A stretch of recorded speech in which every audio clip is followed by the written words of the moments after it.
Are you tired of being constantly mentioned on the new Threads app?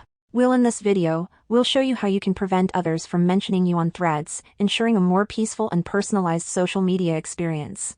This works for both iOS and Android devices, so let's start with today's video. The very first step is to open the Threads application, and you want to make sure that you are logged into the app. When you open Threads, you want to click here on this little profile picture icon in order to go to your profile. Now we want to tap on these two lines at the top right corner of the screen and it will open our app settings. Now, click on this privacy option.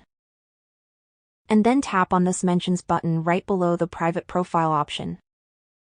And it says here choose who can mention you to link your profile in their threads, replies or bio. We have the option for everyone to mention us, profiles we follow or no one. If you want to stop the mentions completely, then tap on the no one button and then no one will be able to mention you in their posts, replies and other stuff. If you don't want to completely disable this, you can choose the profiles you follow and then only they will be able to mention you on Threads. I hope this video helped you out, and if it did, leave a comment down below and I'll see you in the next video.